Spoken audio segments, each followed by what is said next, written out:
Hi, it's not an ordinary honor, and I wanted to give you my deck profile for the remote regional that happened this weekend. I got top 9 with Plants, or Plant Link.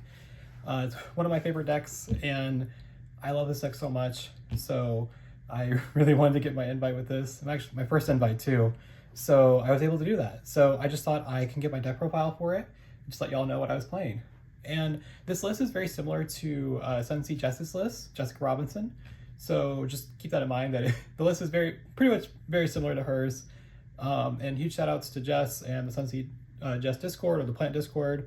They've been a really great help in helping with plant combos, deck building, all that kind of stuff. So like really great resources. So thank y'all very much for all the combos and everything. And also like to give a huge shout out to all my friends and family and supporting me along the way and everything. So I'm very excited. So let's get on into it. So much of the engine hasn't really changed, but obviously the first card is 3 copies of Unexpected Die. Just, not once per turn, summon Loci. And speaking of that, play 3 Sun-C Genius Loci, 1 Sun-C Twin, 1 Sunvine Sowing, and then just for additional, this is basically a plant, 1 for 1, and 1 Fire Blossom. They all pretty much do the same thing of just getting to Loci and just being part of engine requirements. And there's about 5 plant engines that are involved with this. So for the other engine, that was for the Sun Avalon engine. So this is for aromas. So playing 3 copies of Aroma Rosalina. So in the past, there's been a lot of plant players that usually play like 2 of these. However, I've been starting, and she is a 1-card starter, but she's your weakest 1-card starter because it just an imperm just kills it. So I've actually been using this more so for the life point manipulation, because she can, as a quick effect, can just discard herself and target any aroma on the field. And you gain life to equal half the attack. So sometimes it's really nice to help trigger Rosemary on your link 3, trigger Magnolia to gain the attack, or just trigger Jasmine to search. So she's come up in a lot of grind games to help you gain life, and also like if you go to time, you can just quick effect chain. So that's really nice. And then obviously for the engine requirements is 1 Aroma Floral. You don't want to break on 2, so 1's just fine. You're playing 60, so you shouldn't see it as often. And then for other engine requirements, 1 Aroma Blend and 1 Humid Winds. Best Winds card you should play. Don't play Blessed Winds, don't play the other ones. But yeah. And then now we'll go into the Rika engine. I'm playing 3 Rika Princess, just best extender in the game, helps you get make Shrina. 1 Snowdrop, 1 Petal, hasn't really changed, and then 1 Mudon, which has kind of been more of a recent change to put this to 1. I am running 2 Concon. I know with maybe the new Unexpected Die coming out, I might drop this down to 1, but it has been coming up where a lot of people will Cosmic the Field spell, so it's nice just to have another one that you can search again, so then you can just keep doing Concon grind game shenanigans. And then playing 3 Rika Glamour and 1 Rika Sheet. Glamour is really insane because of one of the other cards in the Ragnarok engine being a level 1. So just tribute for cost anything, and then search Petal and your Ragnarok, or even Loci if you need to, and then you can just, it's full combo from there too. So 3 Glamour has been insane, a lot better than Small World, but maybe there'll come a day where we need to play Small World again. And then for the Ragnarokas, these cards are MVP of the whole tournament. 3 Evil Seed. This card eats up hand traps like no one's business. This card's insane. Just a free Diabellstar summon. Just help you gain back banished resources, especially with Bloom. And then I'm playing 1 Beetle. It's just kind of mandatory, so you have something to link off with for the Skeletal Soldier. Helps you revive any of your level 4 or lower plants. So get Lone Fire, get Petal. Just really good. And then 1 Bloom. Bloom obviously is a great extender. Really helps in grind games too. I was trying to play a build with the Wicked Butterfly, but the issue is that she's really a hard brick, not really much of a starter. But there's times where like you open the Bloom, and it's kind of like a soft brick of opening the Bloom instead of the Evil Seed or the Beetle. Because if you have a way to search the Evil Seed, then you can get Bloom and just banish Beetle and you're fine.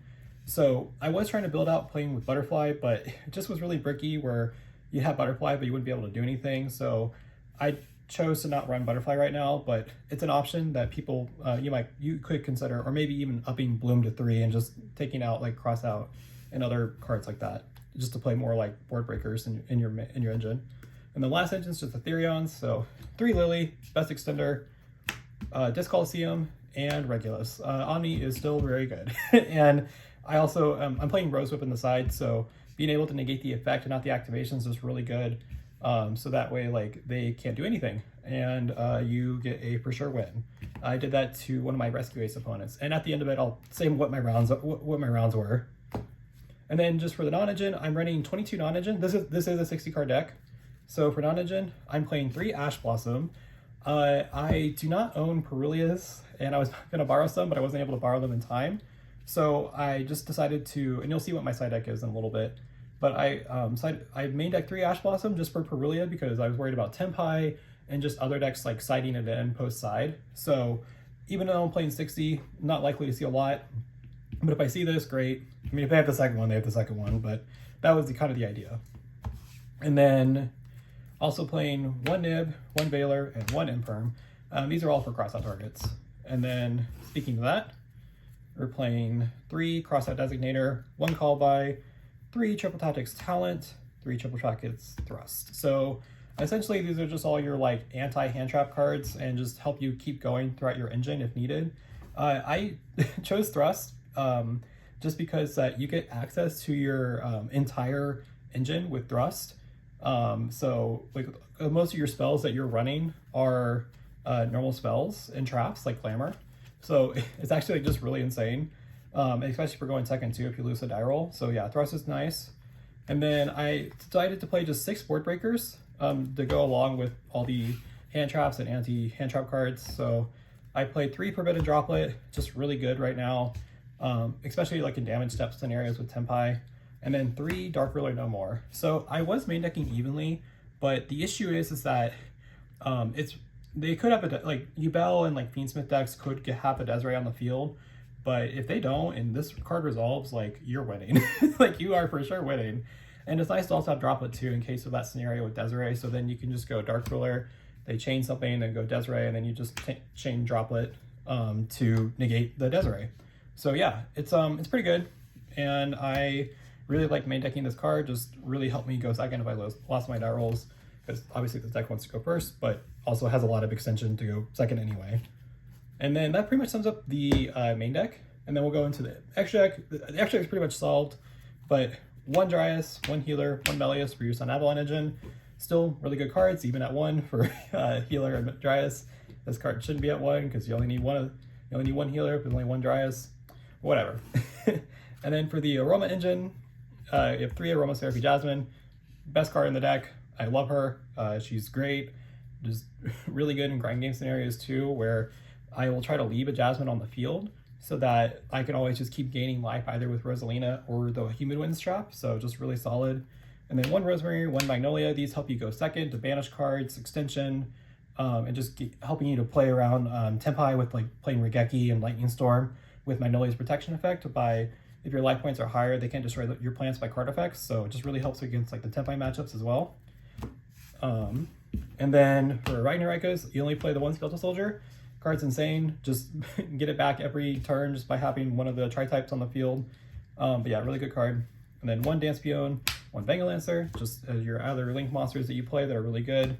Help you modulate levels. For XYZs, nothing still has changed, but 2 Strona, 1 Teardrop, and 1 Hyperiton. Still really solid cards and get you back resources and have negates and interruptions. And then for the side deck, so if I was playing Perulia, I would be playing 3 Perulia on my side. However, I didn't have Perulia, so I started to play 3 Bystials, just 1 Magnum, 2 Juris Worm. I expected a lot of Fiendsmith decks and Yubel decks being around at the remote regional, so I just had this thought in mind to side these 3. Obviously, like the nice thing with Juris Worm is that you can link it off for the Ragnarika link 2, or you can tribute it for cost if you put it on the one of the far right or center column monster zones and have Jasmine tribute it. So then on res, you get, after a link summon or you tribute it with Jasmine, then you can send something to the graveyard, and also helps you chain block too if you like summon like Rosalina or Evil Seed or something. So it just helps you chain block too. So yeah, this you know, I thought there was a lot in mind. I sided them in against like my matchups with like White Forest and like Fiendsmith decks, but never saw them. But you know, still good in the format to run if you're if you have space. But I probably would play 3 Perulia instead. And then I also had, because I didn't really see a lot of people main decking Droll, so when I noticed droll, it was in the lot in both side. So I cited one droll and one dogwood as crossout targets. You know, I am going to a regional, so I know a lot of people will drop dogwood against a lot of the big combo decks. So these two are just to help, like, as extra insurance policies, just to make sure that you can keep playing and you can kind of play around it. And there is a way to play around dogwood with plants where you just start your loci combo, and then if they do chain dogwood, then you just summon all your 0-attack monsters and just pass turn, and then they just pay half their life. So that is a way to kind of play around dogwood if you can. And then for my plant floodgate of choice, I chose Naturia Rose Whip. This card's just really good right now. There's a lot of decks that activate a lot of spells and traps, so just being able to let one go through or negate it with Regulus, and they've already activated one, it's just really, really scary. I mean, Cactus Bouncer is also pretty good, but you also have to play the Aromaze Jasmine, which is the little Jasmine. And it's good, but there's a lot of people playing, like Tenpai, for example, is playing both Lightning Storm and Regeki, and other decks are running Droplet, Dark Ruler, Imperm. So it's really easy to out the Bouncer, more so than I would say the Rose Whip, because you can usually have a negate for the Rose Whip, so then you can still keep the body on the field. But yeah, so I just chose Rose Whip just because it's a lot easier to, it's less investments you have to make, and you can make a better board than you would with like a Cactus Bouncer board. And then I also was still worried about like a lot of back row decks, and since I'm running Thrust, I was going to think about playing Cosmic, but it's so 1-for-1 in a 60 card deck, so I wanted more high impact cards, so I played 1 Feather Duster and 2 Lightning Storm, because you can start these with Thrust. And then I also was worried about like stun decks, which I didn't see any, thankfully, and I ran 3 Evenly Match.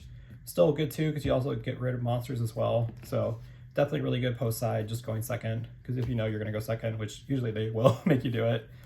And then I also played 3 Floodgates that are really good right now. Rivalry of the Warlords. Decided to sit, never saw it against my Snake Eyes player, but you know, if you do see it, it's great. 1 different dimension ground, searchable with Thrust, and 1 dimensional barrier, which is also really good with Thrust.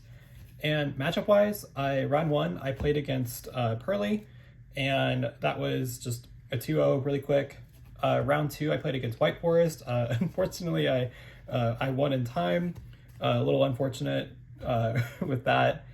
Just, you know, time rules are time rules. Round 3, I played against Tenpai and won against that player. And then round 4, I lost to Tenpai. Round 5, I played against Rescue Ace, which I have not seen that deck in quite a while, but beat that deck. And then round 6, I played against Fire King Snake Eyes. I didn't see a Fiendsmith engine in that deck, but I just saw Fire King Snake Eyes. That was kind of an insane game. It was like 1-1, and then we go to game 3, and he's going first, and he normal summoned Arvada and like set 2 pass, and I had Rosalina, Thrust, Feather Duster, Droplet, Dark Ruler, and I had Beetle in my hand, so I went Duster on the board, and I got rid of a Skill Drain and a TC Boo, both at 1, which is crazy. And then I went Dark Ruler on the Arvada, and I normal summoned the Rosalina. He negated it with, I think it was like either a Valor or an Ash, and then I just went Thrust, search 1-for-1, and he just said, yeah, GG's there.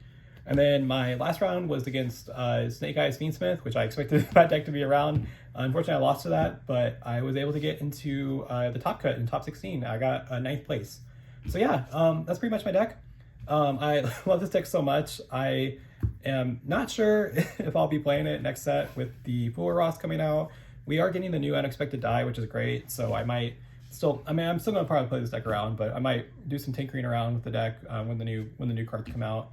But yeah, so just make sure to like and subscribe to Not an Ordinary Otter, and thank you very much, y'all. Have a good day.